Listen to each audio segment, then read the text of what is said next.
Wayans, Jesse Zarrett, Michael Wall, Michelle Gibson, Thaddeus Ford, Isai Chacon, and Olivia Chacon. I first saw this film in my living room as a prep screener for last year's ADF Movies by Movers, and I was particularly blown away by this piece. It was a dance documentary style I haven't seen before in this mode. It was really special. After watching it, I was very eager to meet Maggie. I wanted to ask questions. I wanted to learn more about making this movie. I'm not going to get into all the details about it right now, but this is the conversation that speaks for itself.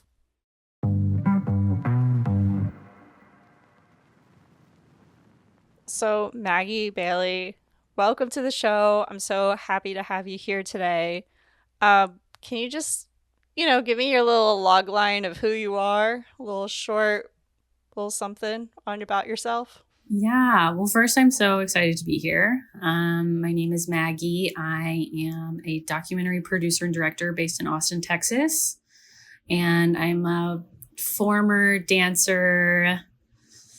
Yeah, former dancer. Well, besides a former dancer, you're also a brilliant filmmaker. And today we're talking about your documentary film, Moving Together, which I had the opportunity to see last year at ADF's Movies by Movers. And I have to say straight off the bat, this was a documentary I've just never seen before in the genre or theme or mode of dance in particular. It was documentary, but also screen dance at the same time. And I'm not just saying like we're watching dance on screen, but we're actually seeing like cinematic dance on screen, which I feel like we don't really get enough of that in dance docs. Mm-hmm. So how did you actually like start this film on like focusing on these 6 individuals or 6 collaborators in pairs? Like what got you started on this?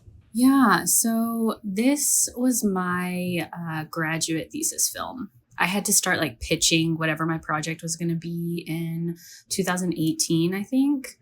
And I had originally been set on this like different idea and about a different well-known dancer that I had like briefly taken class from when I was regularly dancing all the time. He was making work that I thought was really strong, and it was attached to this organization, and I just thought it was going to be like, I don't know, a really great idea. And then the access wasn't quite feeling I wasn't really feeling like I had the access that I needed.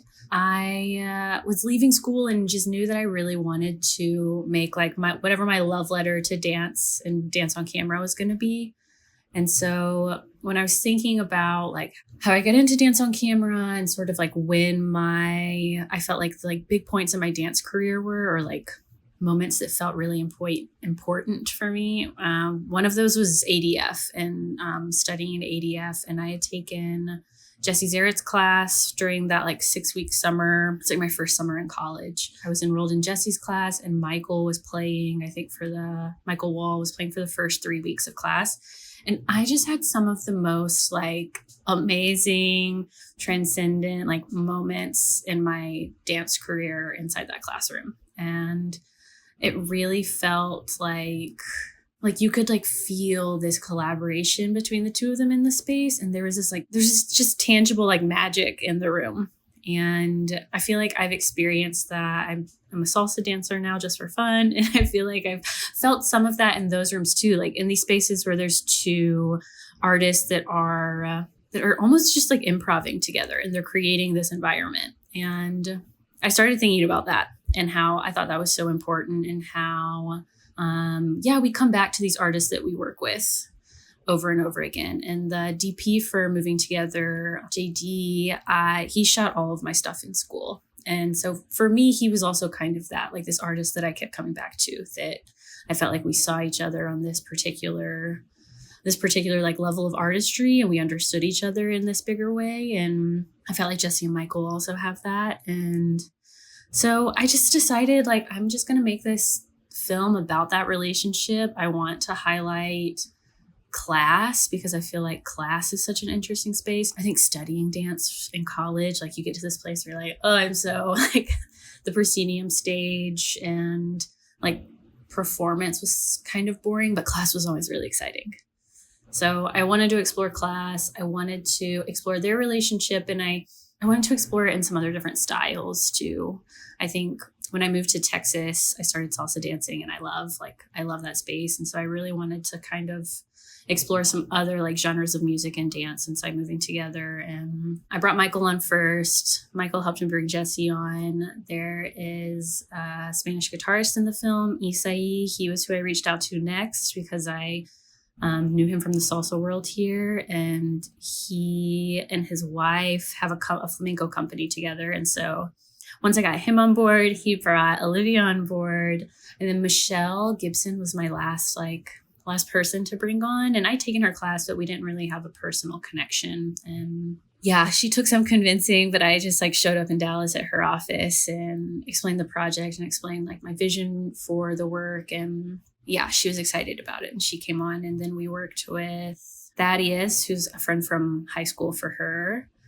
And then we also worked with a local band in Austin for her class. And yeah, I was just really excited about like making my love letter to dance with this new film language and skills that I had been working on for so long in school. I took a long time to finish grad school. I took like 5.5 years, and it's a 3-year program. So yeah, I just was really excited about making whatever my love letter to dance was going to be. And those sort of that like magic that I think happens with live music and dance was what I wanted to explore. It's definitely a love letter. I mean, we see it in the very beginning, and definitely some of the things that you were bringing up, like the classroom and the performance, maybe not on a proscenium stage, but in a space of some sort. I've definitely noticed those ideas being explored.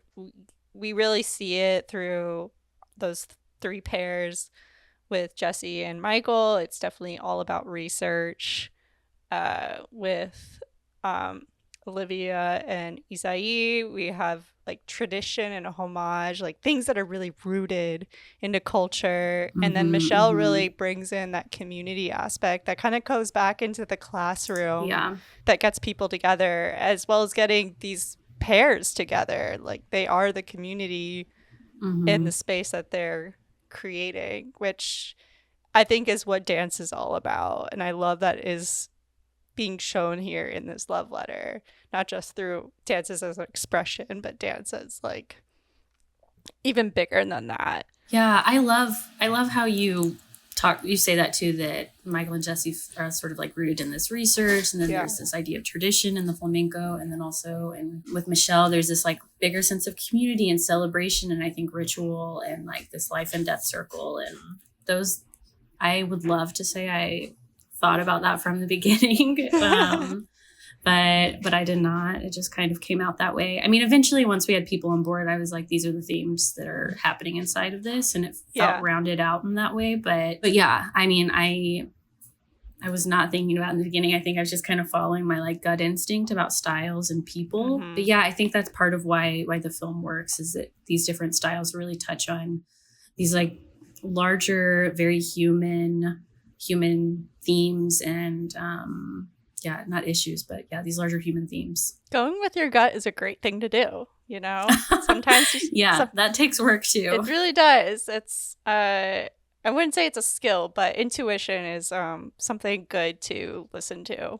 I think like one of the most interesting things is the very beginning, talk about love letter, and I would say like almost meditation. You're really setting the scene and the tone of the journey that we're about to go on. But because we have 3 very different movers and styles, not just by movement, but musically as well, how did you choose who goes first? Because you could, simply make a movie each about these people, and you could scramble it up in any way that you did. But yeah, I mean, how did you want to set the tone in the very beginning? How did you come up with that? I think it is just kind of rooted in process for me. Michael and Jesse were the first people that we filmed with. Yeah, we brought both of them to Austin. And so just so I could, as far as producing, I could like really produce these classes and, just have a lot of control around what we were filming, where we were filming, what our locations were. So they were the first ones that we filmed with. And after that shoot, I was like, dropped them off at their Airbnb and was like in my car, like crying, like, oh my God. Like, I feel like this is something and this is going somewhere. And so just in the production process, like finishing that shoot with them felt really like affirming. This like, love letter that I want to make to music and dance. I think during school, I would get some pushback on it because it's like, what is the story? Right. And it was just a feeling. And after my shoot with them, I did really like feel that feeling reaffirmed. So for me, that was a big thing. And I also, was thinking about like concert dance, like when we go to a theater, like the lights are off and we're like, welcomed into a space and, whatever that artistic vision is. And I think this, like, the morning light, the music that Michael was playing, like the space just kind of felt like a welcoming into this world. I also think it sets the tone for the film in that Michelle's music and all of her scenes is like big and exciting, but overall Olivia and Isai are like a little spicy with each other sometimes. But overall, I'd say the film is like kind of meditative and yeah, you're like, you have to like settle in and be on this ride. And I felt like that opening scene does that for me. And I also really liked the way that we filmed it and that like Michael is like revealed. Yes. That was something that I also really loved. And I liked like being like lost inside of Jesse's movement in this space and then being like, oh my gosh, the music's being played in the space. Like, right. I really liked that reveal and sort of like introduction into this relationship between music and dance. Right. And also that opening take was our first take. Wow. And like, I have so many other takes from that morning, but none of them have that like pink, bluish, like morning light. Yeah. We have better like oneers through the space, but that like the light, I just like, it was the one. Yeah, it was the one. I couldn't use any of the other takes because I loved that light so much. So yeah, I think first and foremost, it was for me in my process in making the film, that was the first shoot with those guys that we finished, and that felt really important for me in introducing the entire film. And also just in my journey for dance too, like as far as like me as a dancer and the artists that I worked with, like my introduction to sort of what I mentioned as my like motivation and inspiration for the film was with Michael and Jesse. Right. So that also felt important for me as the filmmaker to have them be that beginning. Right.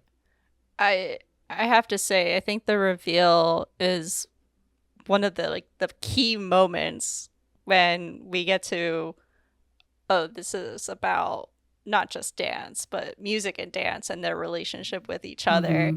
And once that finishes and we have kind of like Jesse towards the end, like standing next to Michael, it's such a lovely moment because there's a scene later where Michael says like, it's like we're walking next to each other, mm-hmm. which I was like, that's exactly what's going on. And I think with all dance and music that work together, but the reveal really sets it all.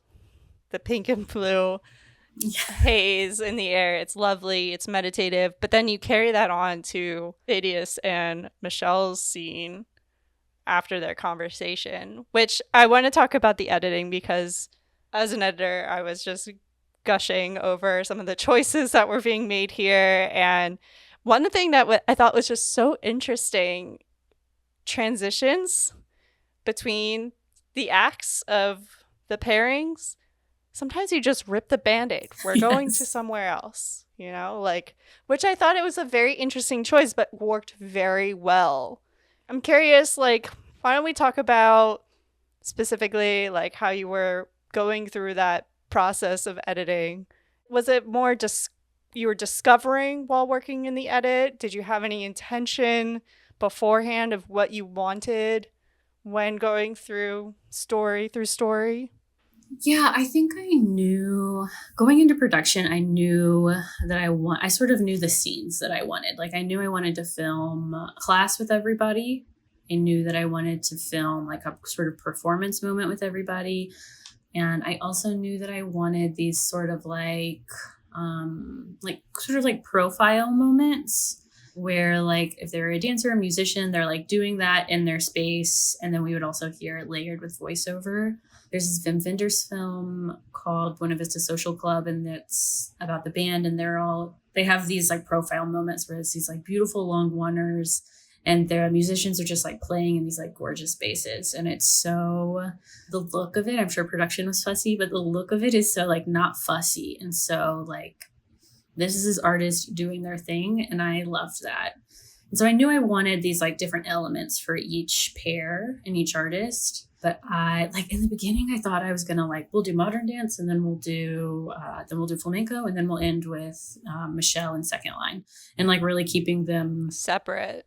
Yes, really separate. And then I had my thesis committee. I had Charles Anderson, a wonderful dancer choreographer, Yes. on my committee, and he was like, he like made it a kind of a joke, but it's true. He was like, I don't feel that everyone is moving together. And oh my gosh, I was drop. like, title drop. Yeah. Yeah, exactly. And I was like, oh God, you're so right. And I had I've always been with that title, but him saying it, I was like, oh yeah, you're like, you're right. I'm doing this is the antithesis of what I've talked about. Yeah. And I think traditional like feature film editing, I got out note cards and I started like shuffling them around with my partner. He's also a producer on the film, and just trying to sort of like, what are my really big scenes? How can I shuffle these around? And how can I sort of like take an audience on this like, ride that feels exciting and like it's building, and you're getting to know these artists. And then, yeah, between spaces, like I think also from my documentary work, sometimes it's just best to like hard cut and move on and like be in this new space. And my like more like dancey dance film influence makes me want to like really like play with the music and draw it out and have these big fades. And right. Sometimes it just doesn't work. Like you just need to be in a new space, be with new people now. Cut, move on. Yeah, exactly. Some of my favorite moments, you will, one, do a great job of keeping it very casual when it comes to the talking head, when you're talking to your choreographer and your musician. Like, for instance, like Jesse's sitting on the ground and Michael is sitting at the piano, and then we see him at the piano playing. And I like that instead of it's like, instead of a really like formal, talking face to face. And also we're closer in than a normal talking head. But then what I love specifically during the rehearsal between Olivia and Asai, there's some great VO going on. And you have Olivia dancing and she's talking through VO, but we're watching her, which is really great. And then we kind of see that a little later on with Izai while he's playing guitar, and they're like in the same room together. And then we cut, it stops. It's a oneer, like you're saying, and then they start talking to each other about, the timing of it all, or that's not what we did yesterday, or stuff like that. And I love that in and out of kind of like we're inside them, and then we're actually watching them. So I love how you really approach that. And you do that also with Michelle in the very beginning as she's moving in slow motion. Was that also something that you like intentionally tried or experimented once you hit the post room? Yeah, I knew that I wanted to have like heavy voiceover. I knew that I was interested in that. I think for me, dance and in my dance world, it's such a like personal, internal art form, and that I feel like you're like, it's happening in the now. Like if you're in class or you're like in the wings of a performance, like it's happening now, you're in your body. And, especially when you're performing, like hopefully your mind is blank, but also a lot of times you are talking to yourself sort of, or you have this little dialogue with yourself. Right. And yeah, I wanted it to feel like we were like in on the inner dialogue with these different artists, and that we were getting to like open the door on this like craft that most of them have been doing like their entire lives, or like a huge bulk of their life, and feel like we're getting to be privy to those like internal motivations. And like I think listening to Michelle talk about being a preacher's kid and understanding, like starting to understand dance as this like sort of like higher power or higher calling, not just like moving my body, is so I think that's so profound. And yeah, there's something I think about like watching her moving and listening to her talk about that feels like it's like happening in real time. Like you're in real time, like getting to learn what she's learning about her body. Obviously that happened forever ago, but there's something about the two together, especially that moment when she's like in slow motion and everything. There's something that just feels like it's like I'm in her head with her while she's realizing these big profound moments. Yeah, everything slow motion, or even just like very great classroom footage. I think sometimes with documentary, we kind of get a little like too comfortable with just shooting wide, shooting a classroom, like literally dance as documentation, Mm-hmm. and not making it cinematic. And Yes. I really appreciate how you really like have your DP like zoom in and really capture the body, cutting out moments, like just focusing on parts of the body rather than the whole thing.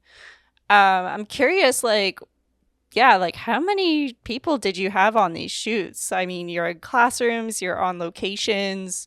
It just seems like there's a little bit more than you got going on than just with one camera. As a documentary director, and on a lot of the documentaries that I produce too, like we're tiny teams. For all of our classes, the biggest our team was JD, my DP. Sometimes we had a camera assistant, someone pulling focus, but sometimes we didn't, because it was just one more person in the relay of information. Most of the time it was JD, a camera assistant. We had sound production mixer in the space. A few of these scenes we also had a boom operator. Wow. Quite a bit of a team per, like, I'm thinking about those like classrooms, like somewhere like there was a lot of people, just dancers, or the room is just pretty small. So I can't imagine, like, what are you saying, like a team of 5 almost? Yeah, usually there was around 5 of us. But like in some of these spaces, like if we didn't have a boom operator, it was just a sound operator, he's like chilling over in the corner. But when we did have a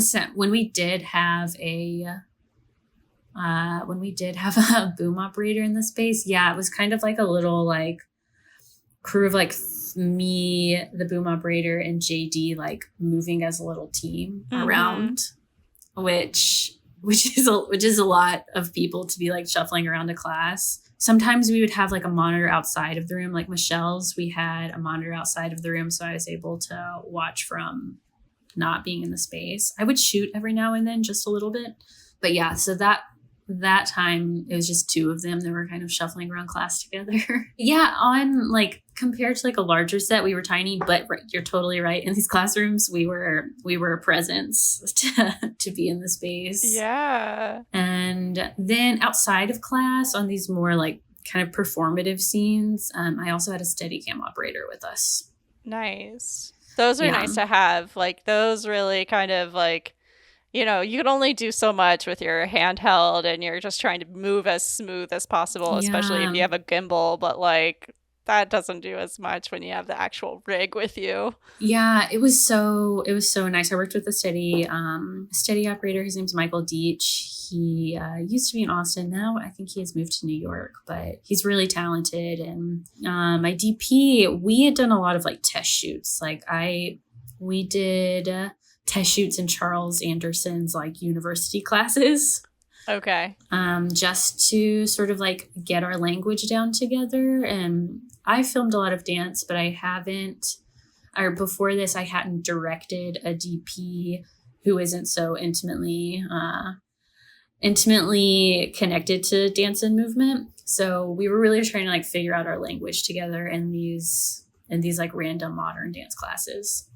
And that was huge. And that was like such a big creative step for us in defining the language. And, you know, JD is excited to get in the middle of class. He's a very like wants to get in there. And so that makes a huge difference too. Like he's not timid as far as like getting in the middle. And I think that's like so present in the film. And I'm so grateful that he really embraced class, embraced getting in there. I mean, to what you're saying about dance documentation, I do think that like as dancers, you know, we learn this like foundational language that's like built off of like ballet or other movement structures. And that's kind of like where we build from. And then film has its own like foundational language. Oh, yeah. To really find like something that feels like screen dance and feels like a really good collaboration, like you've got to know both. And the film side is so important because like everyone is digesting so much TV, movies, media all day long.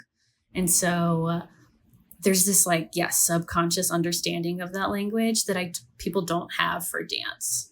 And yeah, as a dancer, like going into the film space, like to have even a little bit of that film language knowledge is so important. And I feel like it can really open up your brain and the way you're choreographing for what you're going to shoot. And I just think that's so important. And I really want to be teaching like a dance film class in a university dance department. Do it. If there's anyone listening, just looking for a teacher, like Maggie's open. Maggie's waiting for some offers, everyone. I think I've done some workshops with the UT dance students. And yeah, I think even just like having the power of knowing how to talk to a DP about the camera, about the shots that you want, like just really understanding that as a dancer, I think is so important. And because all of the dance knowledge and like understanding the body, movement, energy is like, I mean, that's huge inside film, whether people are dancing or not. For sure. And so I think that, really finding that like nice blend is, really just having that understanding of the foundational language in both disciplines. And it can be hard in dance because you're like, I spent all this time on this full body choreography, and to like kill your darlings and like lose half the body or whatever is can be frustrating. But I think being up close is like so nice. And really, it really is. It really, like, as you were saying about your Steadicam operator, like going into it and like being in the dance.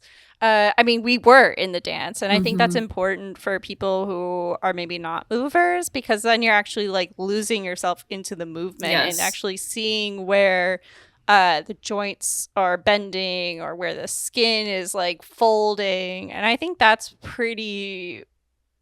much more fascinating to look at than watching like, you know, a wide profile view of people, totally. Just moving in a space and there's no movement. Like, we want to be in the movement to understand what these people are doing. And as you said, like they're going to get cut off and they've worked so hard, but that doesn't mean that we can't see what they're doing. Like, I think if anything, getting closer to them and seeing those very small details that they're adding to their movement is what actually makes them even shine more as an individual and not just one other dancer. And that's like what's so great about the research in dance that is being shown. It's like trying to find how your body moves, not how other people's bodies move, but like how you are internally moving.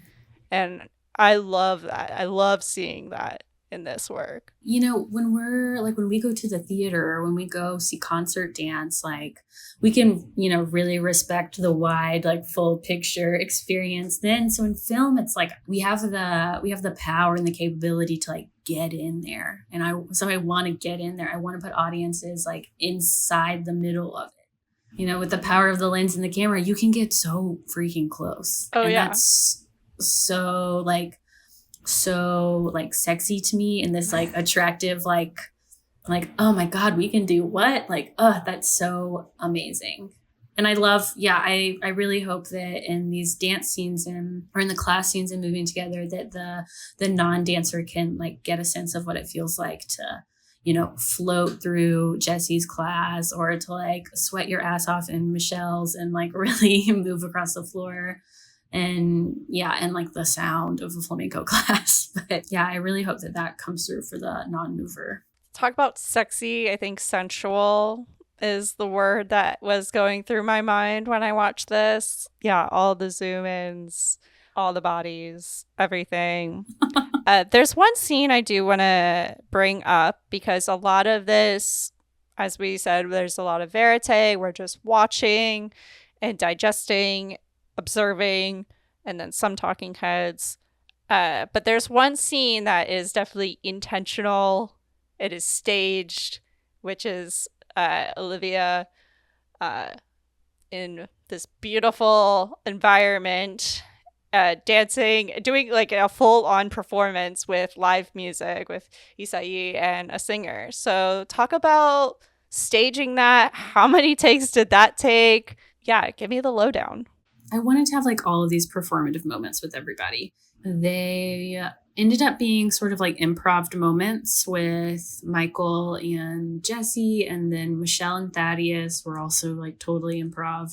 But Olivia and Isai, like part of their practice is that they do have a company and that they do create and choreograph work. So they had something, and I really wanted, I wanted to explore locations, and we filmed at the Missions in San Antonio, and I had like visited the space and never thought that would like pan out. I never never thought that would work. And we got the space, and I just wanted to like do something epic in this space. And since they had choreography, it felt just like this perfect moment to like really showcase something, but showcase something in a way that feels that you're viewing it as an active participant, that we're still taking advantage of the camera, we're still moving through the space, we're still like getting up close. And so yeah, it felt like the right moment to do that. And there are a part of the flamenco practice is also like, these more improvised moments with like an audience and with more people in the space, with more dancers in the space, with more musicians in the space. But I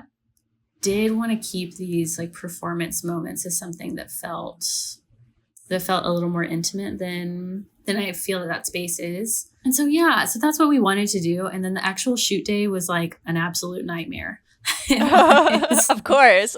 Like the one day that you kind of like have a little bit of a plan, the chips start to fall. So what happened? So I'm based in Austin. We're filming in San Antonio. Isai and Olivia live in San Antonio. So like this was also my biggest crew day because the space was so large. I had 2 people that were running sound and like setting up mics and stuff all over the freaking place. And I had an AD that day. I had like a full camera department. We had a steady cam. Like we had a big day, and it's July in Texas. So it's like so hot. We had like a tough load in, like from where we could park the van to get where set was like, it was not easy. And then we got like almost halfway through my shot list, and it starts like torrential downpour raining. Like, oh no. And not just rain, like thunder, lightning, like storming. And it was so bad. It was so bad. And so, but yeah, I mean, I like just barely had enough footage to like get through an edit that I was like, this is what we're doing. Like there's a whole, I mean, maybe it's for the best. There's a whole nother like 3 minutes to that piece that they have. So, and that would be too long for the film, but yeah, it was really tough. On the plus side, I need to put it on Instagram or something. I have this amazing cell phone video of Olivia like dancing in the rain, and Isai is like doing the like palmas and like clapping, and it's so romantic and beautiful and like really amazing. And yeah, they were like, "Can we get the camera out here?" And I was like, "We are not taking this camera into no, we're not." But I have it as a cell phone video, and that's like really amazing. But yeah, the actual day was like really, really hard. I mean, no one could tell, obviously. Like, that's the movie magic there. But I think the amount of time for that scene is just so, I don't know, it just fits so well. I think timing also that you bring up is an interesting topic to talk about because with any film, you know, it's hard to get into festivals or just like get people's attention span to watch something for such a long period of time. I mean, you have like an hour. That's perfect. Did you kill your darlings in the post room? Like existential crisis? Did you know you wanted to do an hour and that was it? Was it any, did people try to convince you to go shorter? How'd that process go? Yeah, I was like so delusional in the beginning. I was like, this is gonna be like maybe like 22 minutes or something, and then Wow, 22? I cannot I imagine can't. that It's right like now. that's two of the scenes, you know. And so that was like when I hadn't filmed anything yet, and I was like in pre-production. I was like, it'll be a long short, and yeah. Then we started filming things, and I after that weekend with Michael and Jesse filming, I started editing. And I was just like, oh, I don't know. I don't know.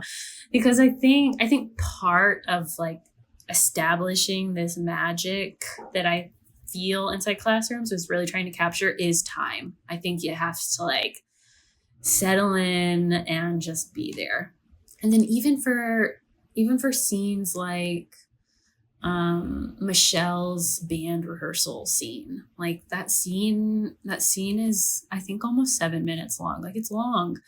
But I think inside like establishing the dialogue and the relationships between these people, like part of that is just listening and it being long and getting in their conversation. And yeah, and I also wanted to be able to like highlight music, especially in that scene. Like I wanted to hear some of the second line songs.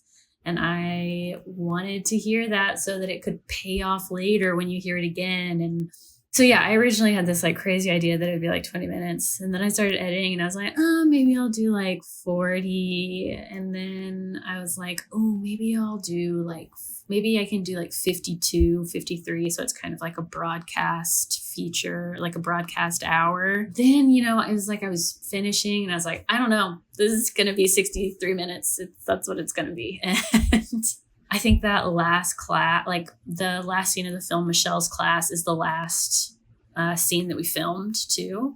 When I was finishing, I was just like, I just want to live in this like moment forever. I only have one darling that I killed, and it was a scene.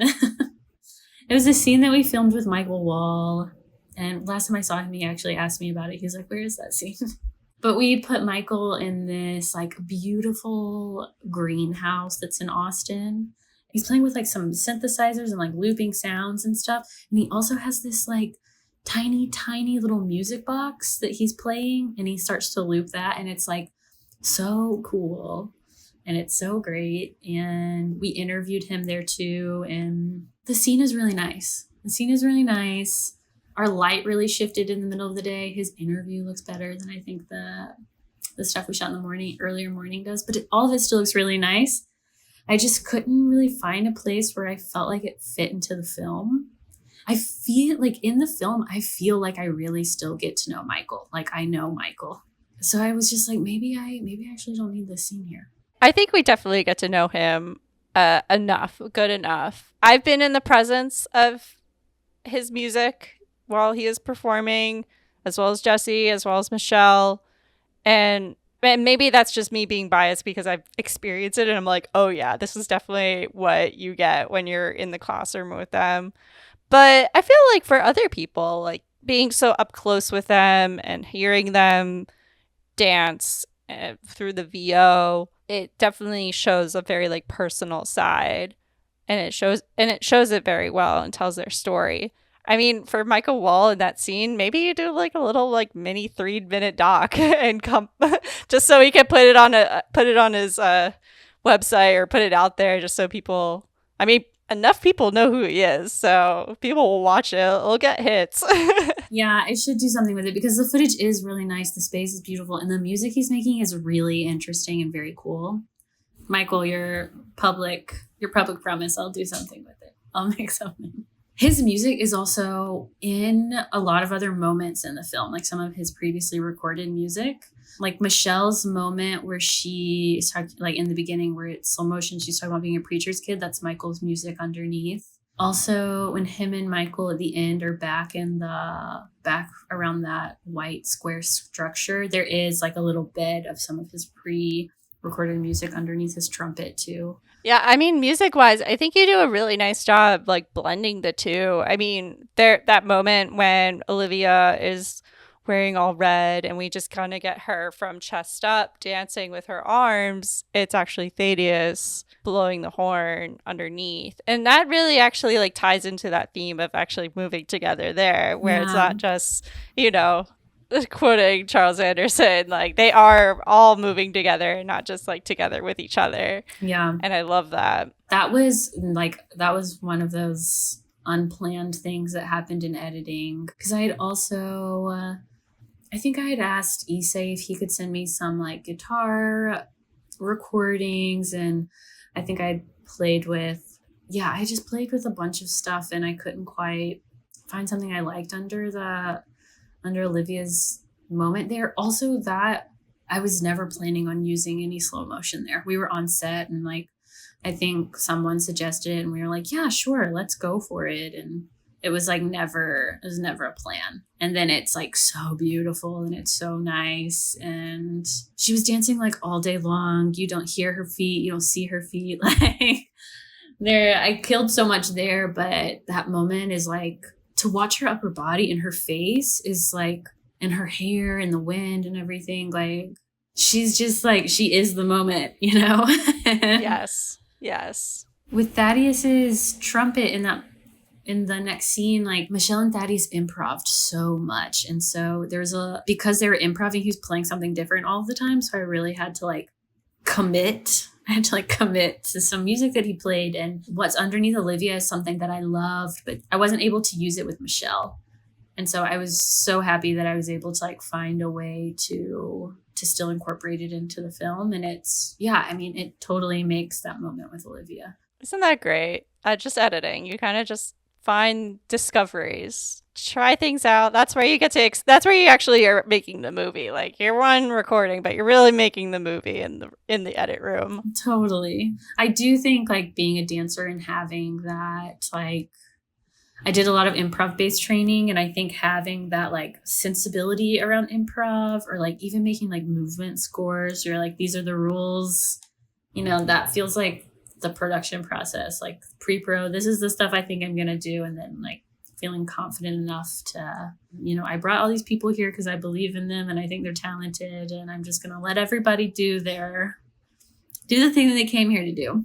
I think that made post-production really exciting and editing really exciting, that here's this like new stuff that maybe I didn't think we were going to film or I didn't expect to film, and now I get to play with that, these new assets to look at and to analyze and fit together, these new puzzle pieces. Having all of those assets, like how was that organization process about? Because I'm all about that in the edit suite. I don't think we talk enough about it sometimes, where it's like organization, how do we get our brain together to actually like sit down and make something? How was that just like combing through what you had? I edited this in Avid, and Avid is like a weird program. It like forces you to be this like extra level of maybe unnecessary level of organized. So like from the get-go, my structure as far as like my hard drives and my folders, blah blah blah, were all really organized. And then I would just make these like big select reels and then try to edit down, as I went along. I was organized from the beginning. I think once I like had these scenes, trying to figure out how they like talked together, spoke to one another, that was difficult. And that I think really, I feel like we started shooting in 2018 or 2019. I can't remember right now. then COVID happened, and like my last shoot was in 2021. And so there's this huge chunk of time like around COVID where I was not doing anything. Like I had edited scenes and felt like blocked on, I don't know how these talk to one another, and was working on other stuff and just like trying to forget about this big film that I need to finish. And so, yeah, my partner and another producer on the film really helped me like get in a routine to be creative and to edit and to sit down and like put these things on freaking note cards and shuffle them around, and like being in the habit of like, I'm waking up, I'm editing, I can think about structure the next 2 hours or whatever. Just making that kind of routine to be creative was really important in finishing the film. That's awesome. And you finished it 2022, 2023? We had our premiere in 2023. No, yes. When did was that last year that we were at ADF? Yes. Okay, then yes, I premiered in 2023. Then my last shoot was in 2022. Wow. That's a good number of years. Yeah. Crazy. It was what a labor of love. And festival circuit, how did it do? How do you feel? What is it doing now? I feel really lucky that the places that we screened were really great spaces. Like I had great screenings. Like being at Lincoln Center with Dance on Camera was so incredible. All of the artists came, and that was the first time all of them saw it together, and that was so special. And just the audience was like the perfect audience. Screening with ADF Movies for Movers was also amazing because that was like sort of the genesis of this before it was ever even an idea. So that was really special for me. I also screened, another screening that I loved was screendance. That was so cool. That was so cool to go to Amsterdam to screen in that space. I felt like so much support for this like movement-based documentary that is too long for tons of festivals. And then I had a handful of other screenings. Some were online, some were in person. I did some local screenings in Austin that were also really nice. Currently, at the moment, I don't have distribution, but I am giving the link to anybody that would like to email me and ask for the link. And we just also had a screening that Michael and Jesse had a class together, and then we had a screening, and then we had a conversation afterwards. That was ideal. That was like the perfect setup, and that was really great. So I'd love to do more of those too with all of the artists or different artists. That's really cool to take a class and then watch it and talk about it. I think it's the great combination of getting it, like just getting it. To be in it, watch it, and talk about it. Well, Maggie, do you have any projects in the making, on the way? Any more dance stuff? What's going on in the future? Yes, I have more projects, but none of them are dance related at the moment. I'm producing a documentary called Our Body Electric that is about women in bodybuilding. Okay. And yeah, and there's lots of body stuff still, body related, movement related. And we are in post-production right now. And then I'm in early development on a fiction feature with my partner. And that film is called 1,000 Particles of Light. And that's like a coming of age film. Ooh, I love a coming to age film. That's one of my weak points. Don't we all? I think it's everybody's weak point. Yeah. I mean, we've all been there, or we're going there no matter what. That's awesome. Yeah. Well, Maggie, where can we find you? Where can we email you if we want a link to this movie? Totally. You can email me. You can find me on Instagram. On Instagram, I'm Maggie M. Bailey. My email is maggie.m.bailey@gmail.com. Yeah, the film has an Instagram too. I manage that, so you can also find me through there. That's Moving Together Film. But yeah, I'm really accessible. You can find me on all those things and I'll respond. Awesome. Thank you so much for coming on today. This was such a pleasure to talk to you and dive into Moving Together. Yeah, thank you so much for having me. I love any opportunity I get to talk about the film and share this love letter. This is Frameform, hosted by Hannah Weber, Jen Ray, and Claire Schweitzer. Episode edited by the Frameform team, and music by Mason Carlton. Thanks for listening.